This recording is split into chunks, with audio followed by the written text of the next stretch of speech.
মৰমৰ ছাত্ৰ ছাত্ৰীসকল, মেট্ৰিক পৰীক্ষা 2025 বৰ্ষত ক্লাছ 10 মেথমেটিক্সৰ পৃষ্ঠকালি আৰু আয়তন চেপ্টাৰৰ পৰা কোনবোৰ কুৱেশ্যন অহাৰ খুবেই চান্স, আমি এইখিনি আলোচনা কৰিম। চোৱা, তোমালোকে পেজ নাম্বাৰ 290ৰ অনুশীলনী 13.1ৰ কুৱেশ্যন 1টো চাবা। এইটো বহুত ইম্পৰ্টেণ্ট। কি কৈছে চোৱা, প্ৰত্যেকৰে আয়তন 64 ঘনমিটাৰ, বিশিষ্ট দুটা ঘনক মূৰে মূৰে সংযোগ কৰা হ'ল। চৌপল বা আয়তীয় ঘনকটোৰ পৃষ্ঠকালি নিৰ্ণয় কৰা। এইটো তোমালোকে চাবা। তাৰপিছত চাবা কুৱেশ্যন 2, এটা পাত্ৰ এটা খোলা অৰ্ধগোলক আৰু তাৰ ওপৰত এটা খোলা বেলনেৰে গঠিত। অৰ্ধগোলকটোৰ ব্যাস 14 চেণ্টিমিটাৰ আৰু পাত্ৰটোৰ মুঠ উচ্চতা হ'ল 13 চেণ্টিমিটাৰ।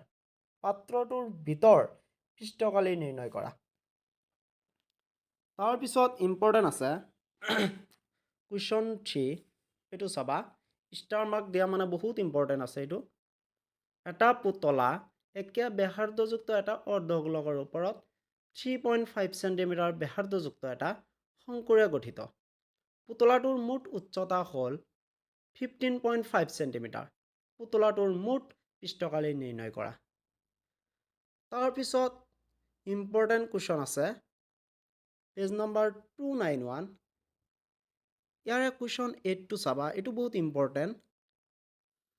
2.4 চেণ্টিমিটাৰ উচ্চতা আৰু 1.4 চেণ্টিমিটাৰ ব্যাস বিশিষ্ট এটা গোটা বেলনৰ পৰা এটা একে উচ্চতাৰ আৰু ব্যাসৰ শংকু আকৃতিৰ খোল খুলি উলিওৱা হ'ল।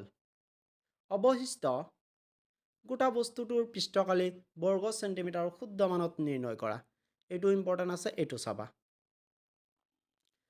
তাৰপিছত ইম্পৰ্টেণ্ট আছে পেজ নাম্বাৰ 293ৰ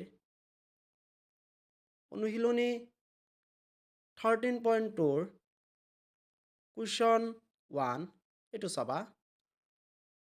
কি কৈছে চোৱা, শংকু আকৃতিৰ এটা গোটা বস্তু এটা অৰ্ধগোলকৰ ওপৰত থিয় হৈ আছে, য'ত শীৰ্ষত দুয়োটাৰ ব্যাসাৰ্ধ হ'ল 1 চেণ্টিমিটাৰ আৰু শংকুৰ উচ্চতা ইয়াৰ ব্যাসাৰ্ধৰ সমান। গোটা বস্তুটোৰ আয়তন পাইৰ মানেৰে নিৰ্ণয় কৰা। এইটো বহুত ইম্পৰ্টেণ্ট, চাবা।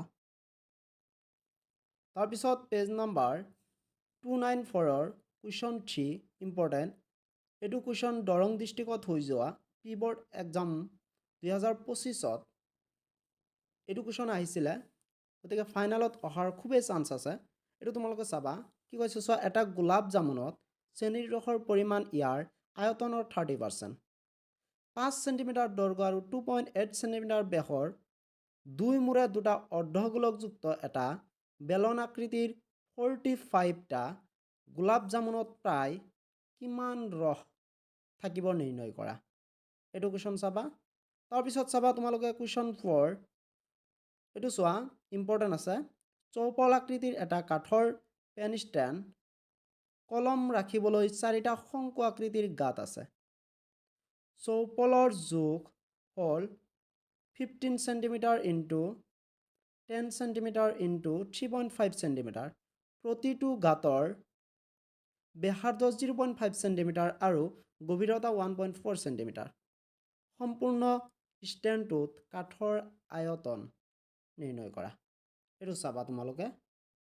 তাৰপিছত চাবা কুৱেশ্যন 5, ওলটি থকা শংকু আকৃতিৰ এটা পাত্ৰ আছে। ইয়াৰ উচ্চতা হ'ল 8 চেণ্টিমিটাৰ আৰু মুক্ত হৈ থকা শীৰ্ষভাগৰ ব্যাসাৰ্ধ 5 চেণ্টিমিটাৰ। ইয়াৰ কাণলৈকে চপচপীয়াকৈ পানী ভৰোৱা হ'ল। যেতিয়া 0.5 চেণ্টিমিটাৰ ব্যাসাৰ্ধৰ গোলাকাৰ কেইটামান সীহৰ গুলি পাত্ৰটোত ভৰোৱা হ'ল, পাত্ৰৰ 1/4 পানী ওলাই পৰিল। পাত্ৰটোত ভৰোৱা সীহৰ গুলিৰ সংখ্যা নিৰ্ণয় কৰা। এইটো ইম্পৰ্টেণ্ট আছে, চাবা। তাৰপিছত চাবা তোমালোকে কুৱেশ্যন 6, এইটো বহুত ইম্পৰ্টেণ্ট 2025ৰ বাবে। চোৱা, কি কৈছে, এটা গোটা লোহাৰ খুঁটা 2 to 0 চেণ্টিমিটাৰ আৰু 2 to 0 চেণ্টিমিটাৰ উচ্চতা আৰু 24 চেণ্টিমিটাৰ ভূমি ব্যাস বিশিষ্ট বেলনেৰে গঠিত, যাৰ ওপৰভাগ 60 চেণ্টিমিটাৰ উচ্চতা আৰু 8 সেণ্টিমিটাৰ ব্যাসাৰ্ধযুক্ত আন এটা বেলনে আবৃত কৰি আছে। খুঁটাটোৰ ভৰ নিৰ্ণয় কৰা। দিয়া আছে 1 ঘন সেণ্টিমিটাৰ লোৰ ভৰ প্ৰায় 8 গ্ৰাম। পাইৰ মান ইয়াত 3.14 ল'ব কৈছে। গতিকে এইখিনিয়ে আছিল পৃষ্ঠকালি আৰু আয়তনৰ পৰা HSLC 2025ত আহিবলগীয়া ইম্পৰ্টেণ্ট কুৱেশ্যন। গতিকে তোমালোকে এইখিনি ভালদৰে চাবা। ধন্যবাদ।